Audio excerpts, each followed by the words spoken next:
மானாதி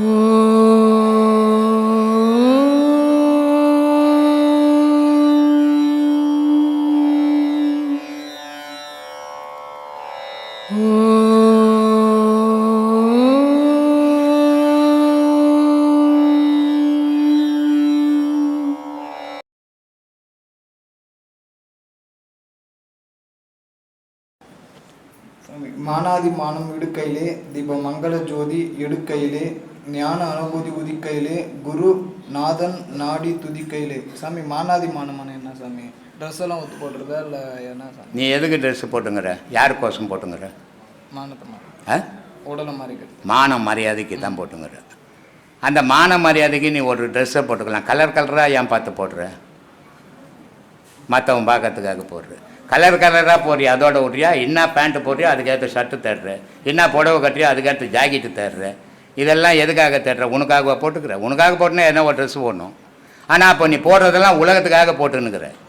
உலகம் உன்னை பார்க்கணும், அதுக்காக நீ போடுற. இது இருக்கக்கூடாது. இது இருக்கிறவங்களுக்கு கடவுள் அனுகிரகம் கிடைக்காது. அதனால் சொன்னார் அருணகிரி, அகஸ்தியர், மானா அபிமானம் விடுக்கையில். இந்த மான ஈனத்தை நீ மறந்தீன்னா கடவுளை பார்க்கலாம். இந்த மான ஈனம் இருந்து நீ உலகத்தை பார்க்குற வரையும் கடவுளை பார்க்க முடியாது.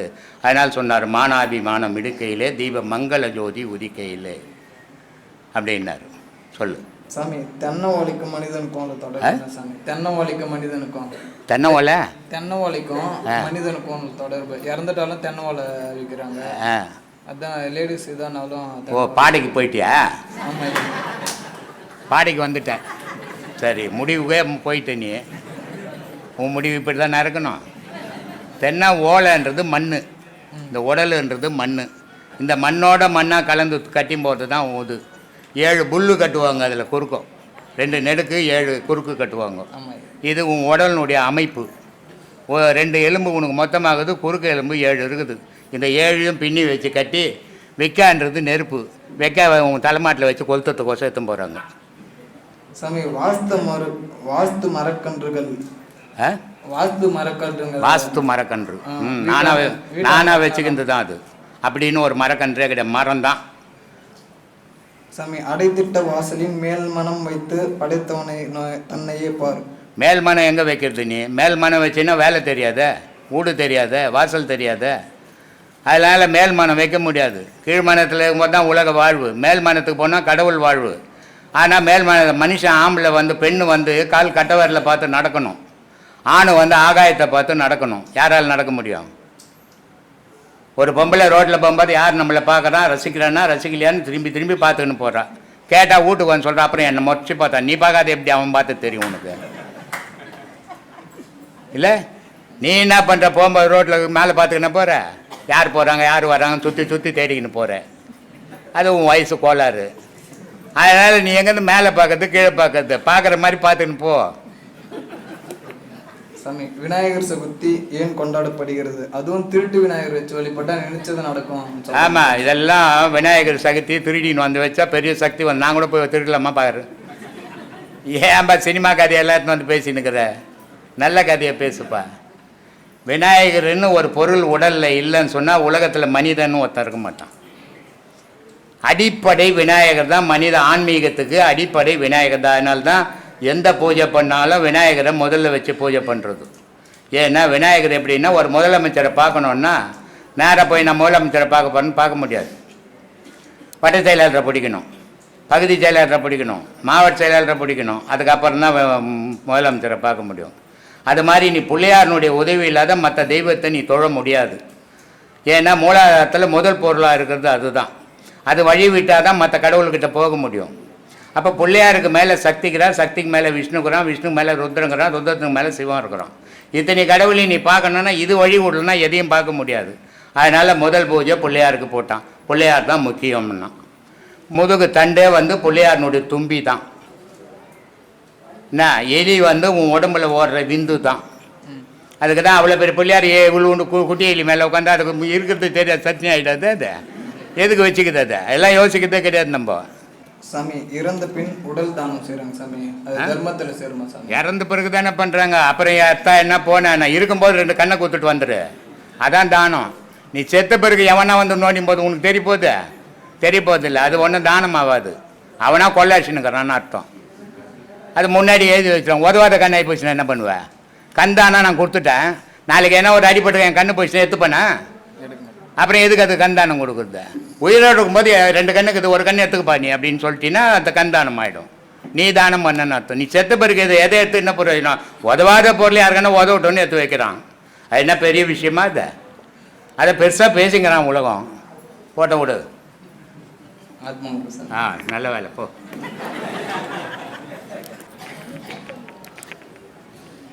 சொல்லப்பா. ஐயா ஆத்மாவணக்கம். ஐயா ஆத்மா வணக்கம்பா. ஐயா, இடைக்காடர் ஒரு பாட்டோட தன்னுடைய பாட்டில் ஒரு இடத்துல சொல்கிறாருயா, ஏப்பம் விடாமலே பால்கரை வரும் ஏமன் விலைக்கிட பால்கரைன்றாருயா. அப்போ இந்த பயிற்சிகளில் இருக்கிறவங்க ஏப்பம்ன்றது வெளியே வரக்கூடாது. ஏப்பம் விடாமல் கால்கர, யமன் வராமல் பால்கரை அப்படின்னா அப்படின்வான். பக்கத்தில் இருக்கிறவங்களாம் பயப்படுற மாதிரி. சும்மா விட மாட்டாங்க. பக்கத்தில் இருக்கிறவங்க பயப்படணும். என்னடா அது என்ன ஆச்சுன்னு. அந்த மாதிரி ஏப்பம் விட்டீங்கன்னா உன் அடி வயிற்றில் இருக்கிற மூச்செல்லாம் உனக்கு வெளியே வந்துடும்டா. வந்துடுச்சுன்னா யமன் தேடிக்கின்னு வந்துடுவான் ஒன்று. இது ஏப்பம் வராமல் அடக்கி வச்சுக்கோ, யமன் தேடி வரமாட்டான் அப்படின்றதுக்கு சொல்கிறாரு. சொல்லு. வேலையாக போச்சு உனக்கு. சொல்லுப்பா. ஐயா, நாம் இந்த பாடத்தை பண்ணும்போது சுவாசத்தை உள்ளேயும் வெளியையும் மாற்றி மாற்றி விட்டுக்கிட்டும் உள்ளுக்கு எடுத்துக்கிட்டும் இருக்கிறோம் ஐயா. இதுவே தப்பு. இது உள்ளூர்லேயும் வெளியிலையும் தானாக போ. நீ என்னத்தை மாற்றி மாற்றி விடுறது? அதை கொஞ்சம் நாம் பயிற்சி பண்ணும்போது பயிற்சி மூலியமா வெளியே விடுறது இல்லை. அதை உள்ள நிறுத்தத்துக்கு தான் பயிற்சியை. நீ வெளியே விடுறதும் வெளியே விடுறதும் யாருமே விடுவானா? அது நீ இது இவ்வளோ நாள் நீயே மூச்சு விட்டுன்னு இருந்த, அதுவே தானே போய்கின்னு இருந்த. அது வெளியும் போச்சு உள்ளவும் போச்சு. வெளியே வரும்போது 12 அங்கலமாக வந்தது, 4 அங்கலம் கழிஞ்சு போய் உள்ளே போகும்போது திருப்பி 8 அங்கலம் திரும்பி போகுது. இப்படி போய் 4 அங்கலம் கழிஞ்சு 21,600 தடவை மூச்சு இயங்குது. அப்போ 4 அங்கலம் ஒரு ட்ரிப்புக்கு கழிஞ்சதுன்னா எத்தனை ஆயிரம் கழிஞ்சுது? அது எவ்வளோ மூச்சு வெளியே போய் கழியுதோ அவ்வளவும் ஆயில் கம்மி இல்லையா? என்னால் தான் அவை சொல்ச்சு, மயிர்கால் முழுதும் மாய்கின்ற வாய்வை உயிர்ப்பின்றி உள்ளேவை. இந்த ஆசைன்ற எண்ணத்தால் உன் மூச்சு அபாரமாக வெளியே போகுது. இது உன் மூக்குல வாயில் மட்டும் போலடா, மயிர் துவார வழியாலாம் போகுது. இப்போ வேர்வை வருது, ஓட்டை இல்லை உடல்ல, ஆனால் வேர்வை வருது, ஓட்டை இருந்தால் தானே வரும். அப்போ இது வழியாலாம் ஆசை வெளியேறுது. ஆசை வெளியேறும் போது உனக்கு ஆயில் குறைஞ்சி போகுது. இதை உள்ளவே அடக்கினா ஆயில் பெருக்கும் உண்டாகும் அப்படின்னு நான் போய் சொல்லு. நீ புதுசாக வந்து சொல்கிற நான் வெளியவும் உள்ளவும் விட்றேன். நீட்டு வெளியவும் உள்ளவும் விட்டீங்கன்னா நீ என்ன உண்ணா தானாகவே நடக்க போகுது. பயிற்சியில் உள்ள வைக்கிறது தான் பயிற்சி, வெளியே விடுறது பயிற்சி இல்லை. நீ உள்ள வைக்கிற நான் வெளியே விட மாட்டேன் மூக்க கேட்க பிடிச்சின்னா நீவே இருக்க மாட்டேன். அது கூடவே உறவாடி அதை நிறுத்தணும். அதுதான் பயிற்சி. அதை விட்டு போட்டு நீ வெளியே விடுறது புஷ்ஷுன்னு வெளியே விடுறது. இந்த சில பேர் சில ஆசிரமங்களில் கற்றுக் கொடுப்பாங்க, நாய் கத்தி அப்படின்னு அப்படின்னு கற்றுக் கொடுப்பாங்க. இதெல்லாம் எதுக்கு? எல்லாம் தேவையற்ற விஷயங்கள். மூச்சோட உறவாடி அந்த மூச்சை உள்ள அடைக்கணும். அது நீயா அடக்க முடியாது, அதுவாக அடங்கணும். அதை போய் நீ வெளியே விட்டினா பாடமே தேவையில்லையே உனக்கு, தானாகவே நடந்துக்கினுக்குது அது வெளியவும் உள்ளவும். இது வந்து இந்த பிராணாயாமத்தில் ரேசகம் பூரகம் கும்பகம்ன்ற மாதிரி என்ன சொல்கிறாரு, எவ்வளோ சொல்கிறாரு அளவு சொல். அது தெரியலையா? அது தெரியாத இதை போய் மட்டும் மூச்சு மட்டும் விடுறத மட்டும் தெரிஞ்சுக்கின்னு வந்தியா? அது எவ்வளோன்னு தெரியல. இதுதான் எது இது மாதிரி தான் நிறைய பேர், நீ மட்டும் இல்லை, இது மாதிரி ஆயிரக்கணக்கில் இருக்கிறாங்க. எதை சொல்லிக்கிறாங்க, அதில் என்ன காரணத்தை சொல்லிக்கிறாங்கன்னு தெரிஞ்சுக்கிறதே இல்லை. ரோசகம் பூரகம் இதுங்க அது நான் பண்ணின்னு என்னடா பண்ணேன், எவ்வளோடா அது அளவு தெரியாது. தெரியுமா? தெரியாது. தெரியாது. அதை பற்றி பேசி என்ன பிரயோஜனம்? இல்லையா ஐயா சொல்கிற மாதிரி காற்றை பிடிக்கும் கணக்கறிவாளருக்கு கூற்றை உதைக்கும் குருவை பிடிச்சாதானே நீ தான் வெளியே விட்றன்றி, அப்புறம் எங்கேருந்து பிடிக்கிற நீ? திருமூலர் சொல்கிறாரு, ஏற்றி இறக்கி இருகாலம் பூரித்து காற்றை பிடிக்கும் கணக்கறிவாளிக்கு கூற்றை ஒதிக்கும் குறியதுவாமேன்னாரு. யமனை ஒதிக்கிறதுக்கு அதான்டா வழின்னாரு. ஆனால் நீ வெளியே விட்டீங்கன்னா யமங்குடலில் போடுவேன். ரோசகம் பூரகம் கும்பகம்ன்றது என்ன? 8 16 அதை வலிக்கணும். 16 1 2 3 4ன்னு 16 என்ற வரைக்கும் வலிக்கணும். 64 ஆகிற வரைக்கும் அடக்கணும். 32 வரைக்கும் விடணும். அப்போ எவ்வளோ மிச்சம் ஆச்சு? 32 மீதி 32 32 உள்ளவே அடங்கிடணும். அப்போது இங்கேருந்து மூக்கில் அடுத்த உட்காந்துங்கிற வரைக்கும் போகாது அது, மூக்கோடவே இருக்கும் காற்று. இப்போ நான் இவ்வளோ பேசுகிறேன், காற்று வருது, அப்புறம் கை வச்சு பாரு, காற்று வருதா மூக்கில்? வரக்கூடாது. வந்ததுன்னா நான் ஆன்மீகவாதியே இல்லை. அது தானாகவே அடங்கணும். நான் அடக்கணும்னா என்ன அது அடக்கிட்டு போடும். அதே நேரத்தில் அது அடங்கலைன்ட்டு வெளியே விட்டினால நீ கூட போயிடுவ. எல்லாம் தெரிஞ்சுக்கணும். தெரிஞ்சிக்காமல் ஞானத்தில் ஒன்றும் பண்ண முடியாது. எவ்வளவோ எத்தனையோ கிளாஸில் இதை பற்றிலாம் சொல்கிறேன், அப்போவும் புரிஞ்சிக்கல. நீங்கள் என்ன பண்ணுறது? ஒன்று நான் சொல்லு. இப்போ இந்த குழந்தைக்கு மூச்சு அடக்க தெரியுமா? தெரியாது. இல்லை, அது மூச்சை விட்டுக்கணுக்குதா? இயல்பாக இருக்குதானே நீ சொல்லிங்கிற? இல்லை, அது தானாக அதை பயிற்சி பண்ணும்போது தானாக உள்ளுக்கு நிற்கிது. நிற்கணும். இவ்வளோ தூரத்துக்கு வர்றது அந்த பயிற்சி பண்ணும்போது இங்கே தான் நிற்கிது. அது எங்கன்னா நிற்கிட்டம்பா. வெளியவும் உள்ளவும் போது அது வெளியே போயிடுச்சு. வெளியே போகக்கூடாது. ஆனால் போகக்கூடாதுன்னு நீ கெட்டி பண்ண முடியாது, அடக்க முடியாது. அதை உறவாடியே அடக்கணும். எத்தனை கிளாஸில் சொல்லிக்கிறேன், அடங்காத எருது மாடு யாரை பார்த்தாலும் குத்திடும். அப்படிப்பட்டதை அடக்கணும்னா அதுக்கு என்ன பண்ணணும்? பசும்புல்லை கொடுத்து அதை தட்டி கொடுத்தே இட்டுன்னு போய் அது கூட பழகினா அது ஒன்றும் பண்ணாது. மனம்ன்ற மாடு அடங்கணும்னு சொன்னால் நீ அது கூடவே உறவாடணும். ஆனால் நீ உறவாடுறதுலாம் உடலு கூட உறவாடிட்டா மனம்ன்ற மாடு அடங்காது. அதனுடைய ஆட்டத்தை தான் காட்டும். அதனால தான் சொன்னான், எட்டா புறவி அடி ஈராறு காலடியோ விட்டாலம் பாரமடி வீதியிலே தான் மறிச்சின்னான். கட்டா கயிறெடுத்து 4 நாளும் சேர்த்திருக்கி அட்டாள தேசமெல்லாம் ஆண்டு இருந்தால் ஆகாதோன்னும். இந்த மூச்சை வந்து கட்ட முடியாதுடா. கட்டாத கயத்தில் தாண்டா அதை கட்ட முடியும். அப்படின்னா கட்டாத கயிறு உன் மனசாலேயே அதை கட்டுறா அப்படின்னும். ஒன்று எதையாவது கட்டினா கயிறில் கட்டணும், இல்லை கம்பியில் கட்டணும். ரெண்டும் இல்லாத கட்டா கயத்தில் கட்டுன்னா எப்படி கட்டுறது? மனசாலேயே மனசை கட்டு. அதனால தான் நான் ஒரு பாட்டு கூட, மனம் மனத்தினில் ஒடுங்கி மாயை எல்லாம் நீக்கி தூய ஒளிகளெம்பி என் துன்பமெல்லாம் தீர்த்து தாயை காட்டி தந்தையுடன் சேரவும் அருள் புரிய வேண்டும்னு. அந்த மாதிரி போகணும் ஆன்மீகத்தில். இது இப்படி போயிட்டுன்னா இன்னொரு பாடலில் சொல்கிறார் அழுகணி சித்தர், முத்து முகமடியோ முச்சந்தி வீதியிலே 10ஆம் இதழ் பரப்பி பஞ்சனையின் மேல் நிறுத்தி அத்தை அடக்கனில யாருமில்லா வேலையிலே குத்து விளக்கேற்றி என் கண்ணம்மா கோலமிட்டு பாருன்னா. அத்தை அடக்குனா மாமியார்கிட்ட கொம்பேத்துன்னு போகிறீங்க, எங்கள் அத்தையை அடக்கிட்டு வரேன்ட்டு. உன் மூச்சை அடக்குங்கன்னா அந்த மாதிரி இருக்குதப்பா. என்ன பண்ணுறது? சொல்கிறத புரிஞ்சுக்கிறதும் கிடையாது, தெரிஞ்சுக்கிறதும் கிடையாது. விதண்டாவாதமாகவே ஆராய்ச்சி பண்ணிவிட்டு விதண்டாவாதமாகவே கேள்விகளும் பதில்களுமா மாறி போச்சு. உண்மையை உணர்றதில்லை. உண்மையை தேடுங்க. ஒரு பாட்டை படித்தீங்கன்னா 10 வாட்டி படி, அது என்ன சொல்லிக்கிறாங்க அப்படின்ட்டு. அப்போ தான் உனக்கு புரியும். ஒரு வாட்டி படிச்சுட்டு நான் பெரிய மேதை எனக்கு எல்லாம் தெரிஞ்சுட்டேன்னு வந்தீங்கன்னா முட்டாள் ஆகிடுவேன். எப்போவுமே ஒரு மனிதன் எல்லாம் எனக்கு தெரியுங்கன்னா அவனுக்கு இன்னும் எதுவும் தெரிஞ்சுக்கலன்னு அர்த்தம். ஏதோ எனக்கு தெரிஞ்சதை செய்துங்கிறங்க, இன்னும் எனக்கு தெரிஞ்சிக்க வேண்டியது எவ்வளவோ இருக்குதுன்னா அவன் அறிவாளின்னு அர்த்தம். அதை தான் சொல்லிச்சு அவை. கற்றது கைமண்ணளவு கல்லாதது உலகளவுடான். நீ கற்றுக்க தெரியாது, இன்னும் கண்டுபிடிக்க முடியாது, உலகளவு இருக்குது. ஆனால் நீ கற்றுக்கிறது இந்த கையளவு தண்டா. அதை வச்சுக்கினே எல்லாம் தெரியும்னு பேசாதே அப்படின்ச்சு. இன்றைக்கி நிறைய பேர் எனக்கு எல்லாம் தெரியுங்க, யாருக்கிட்ட நான் கேட்க வேண்டியது இல்லைங்கன்றான். அவனை ஒன்றுமே தெரியாது அவன். அதனால் எதை படித்தாலும் எதை ஆராய்ஞ்சாலும் முழுமையாக ஆராயுங்க, முழுமையாக தெரிஞ்சுக்கங்க. அப்போ தான் உங்களுக்கு அது உதவும். சொல்லு. இங்கேருந்து வர்றதுக்குள்ளே போச்சு எல்லாமே. அங்கே வழியிலே கொட்டி போச்சு ஓட்ட பாக்கிட்டு கொட்டி போச்சு. என்ன பண்ணுறது? ஐயா ஐயா சொல்லுவீங்க, இந்த இந்த இந்த மனித பிறவிலையோ ஏதோ ஒரு உயிர் இறந்து போச்சு அப்படின்னா இந்த ஆன்மா வந்து இந்த பிரபஞ்சத்தில் இருந்துட்டு திரும்ப அது தன்னுடைய அடுத்த பிறவியை வேற ஒரு ஏதோ பாவ புண்ணியத்துக்கு தகுந்த மாதிரி அது உடல் எடுக்குது அப்படின்னு ஐயா சொல்லுவீங்க. அது சரியா? அதாவது அதே மாதிரி மத்தியமேலோகம் மேல்லோகம் கீழ்லோகம்னு 3 சொல்கிறாங்க. இதில் வந்து இந்த ஆன்மா இந்த மத்தியமலோகம்ன்ற அந்த பூமியில் தன்னுடைய பிறவியை எடுத்து அளவுக்கு அதிகமான பாவத்தை செய்யும்போது, இங்கே இந்த மத்தியமலோகத்தில் பிறவி எடுக்கவே இது தகுதி இல்லை என்னும்போது, இதில் பாதாளம் என்ற கணக்கில் கீழ்லோகத்திலையும் இது மத்தியமலோகத்தில் மனிதனாக இருக்கும்போது இறைவனை தேடும்போது யட்சராச கந்தர்வ தேவ வைகுந்தன்ட்டு இப்போ கைலாயத்துக்கு போகிறதாவும் சொல்கிறாங்க. இப்படி மேலே லோகம் கீழே லோகமும் சொல்கிறீங்க. இப்படி இந்த ஆன்மா இப்படி பிரயாணம் பண்ணுமா? தெரியாதுப்பா, எனக்கு இந்த ஒரு உலகத்தை பற்றி தான் தெரியும். ஏன்னா நான் அவ்வளோ பெரிய அறிவாளி இல்லை.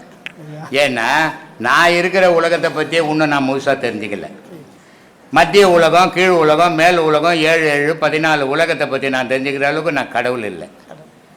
அவ்வளோ அறிவும் எனக்கு இல்லை. அப்படி சொல்லக்கூடாது. ஆமாப்பா, நான் தெரிஞ்சுக்கிற இன்னும் இங்கே இருக்கிற மக்களை பற்றி இன்னும் முழுமையாக எனக்கு தெரியலையே. நான் எங்கே உலகத்தை பற்றி தெரிஞ்சுக்கணும், என்ன சாதிக்க போகிறேன்? நான் தேடுறதெல்லாம் என்னை பற்றி எனக்கு தெரியணும், அது மட்டும்தான் என் குறிக்கோள். எந்த உலகமாவது அது இருந்துட்டு போட்டோம். நான் என்ன உணர்ந்தேன்னா, என்னை பார்த்தேன்னா, என்னை அறிஞ்சேன்னா, நான் கடவுளோட இணைஞ்சேன்னா எனக்கு அது மட்டும்தான்ப்பா என் குறிக்கோள். மத்திய லோகம், உலக லோகம், மகாய லோகம் எந்த விஞ்ஞானமும் இன்னும் கண்டுபிடிக்கல. யாரோ சொல்லிட்டு போயிட்டான், அதை நீ பேசி கிடக்குற. ஆனால் இன்னும் எந்த விஞ்ஞானமும் கண்டுபிடிக்கல. 7 உலகம் மேலே இருக்குது, கீழே 7 உலகம் இருக்குதுன்னு கண்டுபிடிக்கல. அப்புறம் நீ விஞ்ஞானியே கோடி கோடியாக பணம் செலவு பண்ணி கூட்டம் செடி கொண்டாடிக்கின்னுக்கிறான், ஆராய்ச்சி பண்ணுறான். அவன் கண்டுபிடிக்கலன்னா நான் கோயிலில் உட்காந்துக்கிறேன், எனக்கு கண்டுபிடிக்க முடியுமா? நீ கண்டுபிடிச்ச என்னமோ எனக்கு தெரியாது. ஏன்னா ஒரு காலம் அங்கெல்லாம் போய் வந்தே என்னமோ தெரியாது. நான் இன்னும் அங்கெல்லாம் போக பார்க்குறேன். சொல்லு, தெரியாததெல்லாம் நம்ம புளிவுக்கு உட்காந்துக்கூடாது. நமக்கு தெரிஞ்ச விஷயத்த 4 பேருக்கு சொல்லு. எடுத்துக்கிட்டோம், எடுத்துக்கலாம் போட்டோம். இல்லை 4 பேர் நல்ல விஷயத்த சொல்கிறோன்னா நம்ம எடுத்துக்கலாம். ஆனால் தெரியாத விஷயங்களை போட்டு குழப்பி விடக்கூடாது. அப்படி குழப்பி விட்டு தான் ஆன்மீகமே தெரியாத போயிடுச்சு மக்களுக்கு. கீழே 7 உலகங்கன்னா அவன் அத்தை யோசித்துன்னு உட்காந்துப்பான். மேலே 7 உலகங்கன்னா அங்கெல்லாம் யார் இருக்கிறான்னு யோசிப்பான். இதை யோசித்துக்குன்னு இவன் தேட வேண்டியதே விட்டு மறந்துடுவான். அதனால் இந்த மாதிரி இப்போ கற்பனையெல்லாம் நான் பண்ணுறது இல்லை சாமி. நான் தேடுறதெல்லாம் நிஜம். நான் யார், நான் எதுக்கு வந்தேன், என்ன செய்ய வந்தேன், என்ன செய்துன்னுக்கிறேன், என்ன செய்யணும் நான், இதுதான் என்னுடைய ஆராய்ச்சி. இந்த உலகத்தை பற்றிலாம் ஆராய போகிறதில்ல. உலகம் என் பேரில் எழுத போகிறதில்ல. 7 உலகத்தில் என்ன ஒரு உலகம் என் பேரில் எழுதுனா நான் ஒன்றாத்த ஆராய்ச்சி பண்ணுறேன். யார்கிட்டனா சொல்லி எழுத சொல்லு. இல்லை சொல்லு. ஐயா மன்னிச்சுக்கிடுங்க. பஞ்சபூதம் அண்டத்தில் இருக்குது, இல்லை அதுதானே இருக்குது. மழை எங்கேருந்து வருது? நம்மளை எவனாவது விஞ்ஞானி வர வைக்க முடியுமா? சூரியன் எவனாவது வர வைக்க முடியுமா? சந்திரனை எவனாவது வர வைக்க முடியுமா? இல்லை இதெல்லாம் யாராவது மறைக்க முடியுமா? அப்போ இது இயற்கை, இதான் இறைவன்.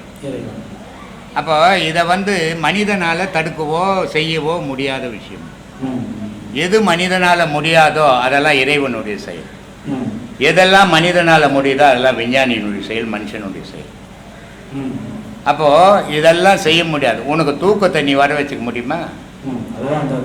தானாக உட்காந்து அப்படியே தூங்குற மிஷின்லேயே இல்லை. உன் பசியை நீ வர வச்சுக்க முடியுமா? உன் மூச்சை நீ ஏற்க முடியுமா? இது எல்லாமே இயற்கையாக நடக்குது. இது எல்லாமே இறைவன் செயல். இதெல்லாம் மனித செயலே கிடையாது. ஆனால் நான் தான் எல்லாம் உலகம் பண்ணுறான். உலகத்தில் ஒரு தூசு கூட கிடையாது நீ. அப்படிப்பட்ட இந்த உருவங்கள் இது எதுக்காக அமைஞ்சதுன்னா இந்த உருவத்தை வச்சு தான் கடவுளை அடைய முடியும்.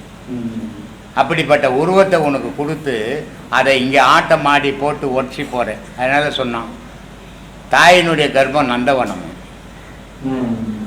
அந்த நந்தவனத்தில் நீ 10 மாதம் உருவானதா, அதை எத்தனை போய் பத்திரமா இறைவன்கிட்ட சேர்க்கணும். ஆனால் சேர்க்காதங்க, கூத்தாடி போட்டு உடைக்கிறியதான்.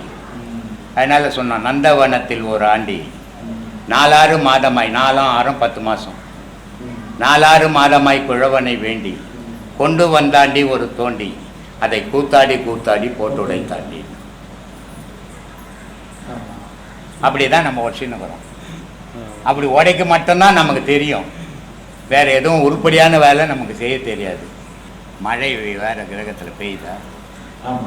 கடல் எங்கே இருக்குதோ அங்கே தான் காற்று, கடல் எங்கே இருக்குதோ அங்கே தான் மழை. நீர் இருந்தால் தான் நீரை உஷ்ணம் மேலே எடுத்து மேகமாக்கி திருப்பி அதை மழையாக பெய்யும். அப்போது ஒரு பொருள் இருந்தது, ஒரு பொருள் போய் திருப்பி அதே பொருள் இங்கே வந்தது. இது மற்ற கிரகத்தில் இல்லையே, கடல் இல்லையே, இல்லை, அங்கே செயல் இல்லாமல் இருக்குது அங்கே. அதனால் விஞ்ஞானிகள் என்ன பண்ணுறான், ஆக்சிஜன் இது அது எல்லாம் இவன் எடுத்துன்னு போகிறான். அங்கே இயற்கையில் இல்லை. கடல் இருந்தால் இயற்கையில் காற்று இருக்கும், காற்று இருந்தால் வாயு இருக்கும். அது ஆராயாது உட்கார்னேவும் கொடுப்பான். அதனால் எதையோ ஒன்று தேடிக்கினே இருக்கணும். விஞ்ஞானியினுடைய வேலை உலகத்தை ஆராயணும், அது விஞ்ஞானிக்கு வேலை. ஞானியினுடைய வேலை உலகத்தை படைத்தவன் ஆராயணும், அதான் மெஞ்ஞானியினுடைய வேலை. அப்போ விஞ்ஞானம் படைக்கப்பட்டதை ஆராயறான், மெஞ்ஞானி படைத்தவனையே ஆராயறான். இதான் வித்தியாசம் அஞ்ஞானிக்கும் விஞ்ஞானிக்கும். விஞ்ஞானிக்கும் ஞானிக்கும் உள்ள வித்தியாசம். உலகத்தில் பல ஆயிரம் மதங்கள் இருக்குது. யார் சொல்கிறது? கடவுள் சொல்லுது. அவன் சொல்கிறான் என் கடவுள் சிறந்தவர், என் கடவுள் தான் உண்மைன்றான். ஜீசஸ் சொல்கிறார் பிதாவே ஏன் என்னை கைவிட்டு அப்படின்றார். அப்போது ஜீசஸனுடைய கேள்வியிலேருந்து என்ன நமக்கு கிடைக்குது? என்னை படைத்தவன் பிதான்னா அப்பா, அப்பான்னா கடவுள். ஏன் என்னை கைவிட்டுட்டேன்ற அந்த மரண தருவாயில் அவர் கேட்குறாரு. ஏன் கைவிட்டாருன்றதை புரிஞ்சிக்கல, இந்த மக்களும் புரிஞ்சிக்கல. கைவிட்டதுக்கு காரணம் உங்கள்கிட்ட ஒரு 10,000 ரூபாய் நான் கொடுத்து அமிச்சேன், நல்லா செலவு பண்ணிட்டு நல்லபடியாக வந்து சேருன்ட்டு. நீ என்ன பண்ண? 10,000 இங்கேயும் செலவு பண்ணிட்டு பர்தேசே நிற்கிற துட்டு இல்லாத. இயேசுநாதனுடைய நிலை என்ன ஆச்சுன்னா சித்தாடல் அதிகமாக பண்ணார். அவருடைய சக்தியெல்லாம் இங்கே இழந்துட்டார். அவருக்கு வந்த தீமையை தடுத்து கூட வலிமை அவர் கிடைக்காம போயிடுச்சு. இதை பட்டினத்தார் உஜினி நாட்டில் கழுகு மரம் ஏற்றுறான். அவர் சொல்கிறாரு பட்டினத்தார், இந்த ஊன் உடல் எடுத்து நான் ஒரு பாவமும் பண்ணதில்லை. முன் பிரிவில் செய்த பாவம் இங்கே வந்து மூழுதோ என்னன்னு தெரியல. ஆனால் நான் உலக சம்பந்தப்பட்டவல்ல, உன்னை சம்பந்தப்பட்டவன். எனக்கு தண்டனை கொடுக்கணும்னா உன்னால் மட்டும்தான் முடியும், மனிதனால் முடியாதுன்றாரு. அப்போ உடனே அந்த கழுகு மரமே எரிஞ்சு போகுது. அப்போ அவர் சித்தாடல் பண்ணல, அந்த சக்தியை அவர் சேர்த்து வச்சிருந்தாரு. அந்த சக்தியை அங்கே தடுத்தது அவருக்கு வர தீமையை. இவருக்கு வந்த தீமையை இவரால் தடுத்துக்க முடியாமல் போயிடுச்சு. காரணம் அந்த சித்தாடல். அல்லாஹ் முஸ்லீம் சொல்கிறான் அல்லாஹ். அல்லாஹ்னா யார்? அது யார் அந்த அல்லாஹ்?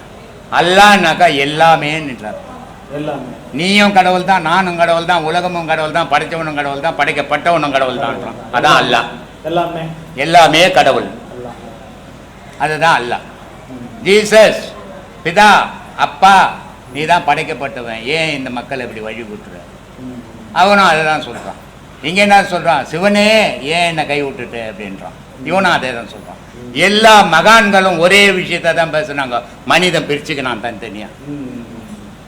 அதனால் இந்த பிரிவுகள் மனிதங்கிட்ட வந்தது. கடவுளை உணர முடியாத மனிதர்கள் மகான்கள், எல்லா மகான்களும் கடவுளை உணர்ந்த மகான்கள். அதனால் எல்லாரும் ஒரு பொருளை பற்றி தான் பேசுனான். பேசின விதங்கள் வேறு வேறு, ஆனால் பொருள் ஒன்று தான். இதை அழகாக சொல்லுவார் பாம்பன் சாமி. ஒருத்தன் முருகன்றான், ஒருத்தன் சிவன்றான், ஒருத்தன் சக்தின்றான், ஒருத்தன் புள்ளியாடுறான். இதில் யாருப்பா கடவுள் அப்படின்ட்டு. அப்போ அவர் சொல்கிறார், அண்டமாய் அவனியாகி அரியன பொருளுமாகி தொண்டர்கள் குருவுமாகி துகிலாறு தெய்வமாகி என் திசை போட்டி நின்ற என் அருள் ஈசனான திந்துரல் சரவணத்தான் தினமும் என் சிரசை காக்க. ஆதியாம் கைலை செல்வன் அணி நெற்றி தன்னை காக்க, தாதவள் கடப்பான் தன் இரு முதலை காக்க, சேதியாம் தணிகை ஈசன் துரிசிலா விழியை காக்க, நாதனாம் கார்த்திகை நாசியை நாய்ந்து, இப்படி தலையை உச்சந்தலையிலேருந்து உள்ளங்கால் வரைக்கும் வர்ணிக்கிறார். அப்போ என்ன சொல்கிறாரு? உனக்கு 4 புள்ள பிறந்ததுப்பா, ஒரு பிள்ளைக்கு ஒரு பேர் வச்சுன்னுக்கிறார். 4 உன் புள்ள தான், ஒரே பேர் வைக்கல நீ.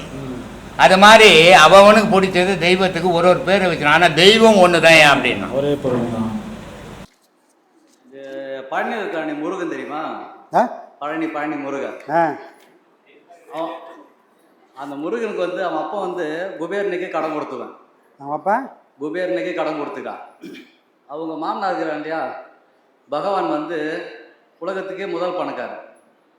மாமியார் மகாலட்சுமி உலகத்துக்கு லட்சுமி, அது சொல்லவே முடியாது. ஆனால் காலையில் பார்த்தா அவன் ஆண்டியாகிறான், சாயங்காலம் பார்த்தா கோடீஸ்வரனாகிறான். இதனுடைய தத்துவம் தான். ஒரே தெய்வம் தான், ஒரே தெய்வம் தான், வேறு வேறு வேஷம் இல்லை. அதே தெய்வம் தான்.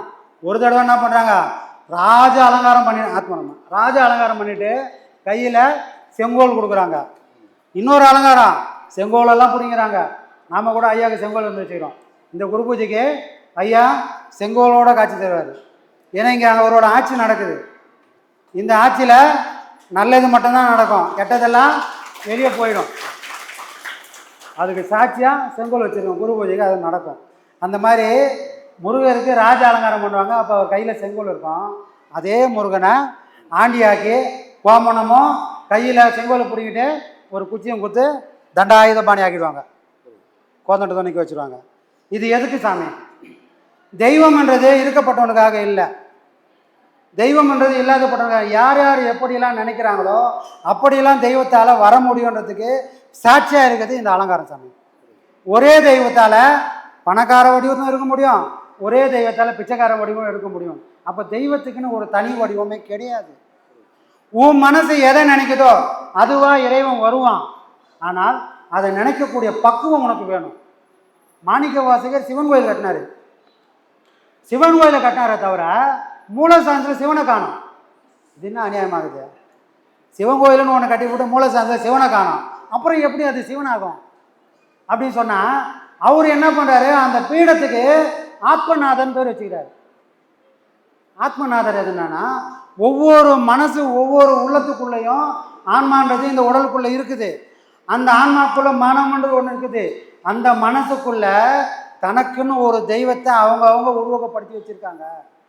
அப்போ அந்தந்த மனசில் எந்த தெய்வத்தை எந்த வடிவத்தில் உருவகப்படுத்தி வச்சுக்கிறாங்களோ அந்த வடிவத்தில் அந்த பீடத்து மேலே நிற்க வச்சு நீங்கள் பார்த்துக்குங்க, அதுதான் ஆத்மலிங்கம் அப்படின்னு மாணிக்க வாசகர் எதை பண்ணுறாரோ அதை தான் சாமி இன்றைக்கி எல்லாரும் பண்ணுறாங்க.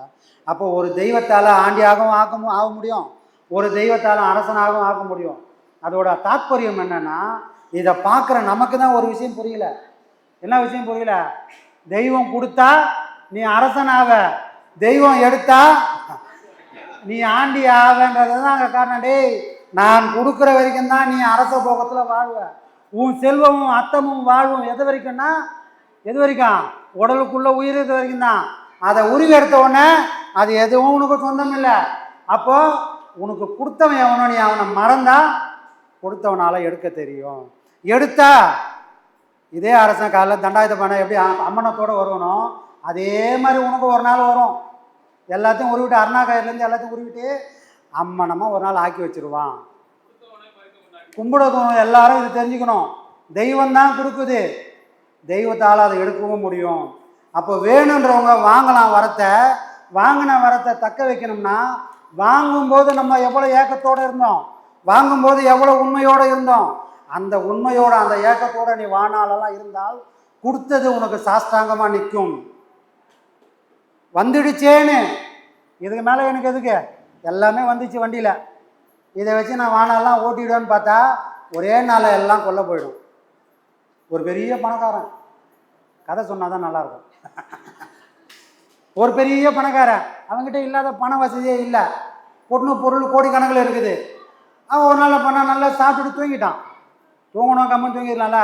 தூக்கத்து நடுவில் ஒரு கனவு வந்துடுச்சு. அந்த கனவுல என்ன வருதுன்னா, வீட்டில் இருக்கிறதெல்லாம் ஒருத்தன் திருடி போகிற மாதிரி கனவு வந்துடுச்சு.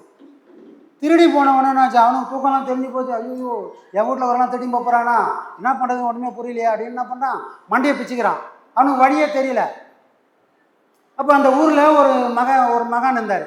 அவர்கிட்ட போய் சொல்கிறாரு, சாமி இவ்வளோ நாள் நிம்மதியாக தூங்கி நின்றேன், எந்த கனவுமே வரல. நேற்று ஒரு கனவு வந்துச்சு. அந்த கனவில் என் வீட்டில் இருக்கிற அந்த பொருளெல்லாம் ஒரு திருடன் வந்து திருடி போகிறான் சாமி. இது என்னடா, ஏன்டா கனவு தானேடா, உண்மையாக நடக்கலைல்ல? இல்லை சாமி, எங்கே நடந்துருப்போன்னு பயமாகுது. சரி சொல்லி பார்த்தா கேட்கல. சரிப்பா ஒன்றும் பண்ணாத, உன் வீட்டில் இருக்கிற மரத்துக்கு அடியில் உன் வீட்டில் இருக்கிற அந்த பொருள் பணம் எல்லாத்தையும் எடுத்துன்னு போய் நல்லா ஒரு குழி தோண்டி புதைச்சி வச்சிரு. புதைச்சி மண் போட்டு மூடிட்டு நீ பாருன்னு வந்து தூங்கு அப்படின்றாரு. சொன்னதை கரெக்டாக அதே மாதிரி மரத்துக்கு அடியில் போனான், பள்ளம் வெட்டினான், எல்லாத்தையும் இந்த புதைச்சா மண்ணை போட்டு மூடிட்டு இவன் போய் நிம்மதியாக தூங்கிட்டான். இப்பவும் தூக்கம் வரல. என்னடா இது, வீட்டில் இருந்ததெல்லாம் மரத்தாண்டை எடுத்துன்னு போட்டோமே, இப்போ அந்த மரத்தாண்டை அது கரெக்டாகுதா, எவனா எடுத்து மூட்டானான்னு ஒரு பயம். அதுக்கு அந்த பருத்தி மூட்டை குடவுல இருக்கிறான் அந்த பணம் எப்பவும் போல் வீட்டில் இருந்துருக்கலாம். ஆனால் இவன் போய் வச்சவன் என்ன பண்ணான், இவன் என்ன பண்ணான், டெய்லி நைட்டில் போய் என்ன பண்ணுவான், மண்ணை தோண்டுவான், கரெக்டாக தான் பார்த்துருவான், திரும்பி மண்ணை மூட்டு வந்துடுவான். இதே மாதிரி பண்ணினேங்கிறான்.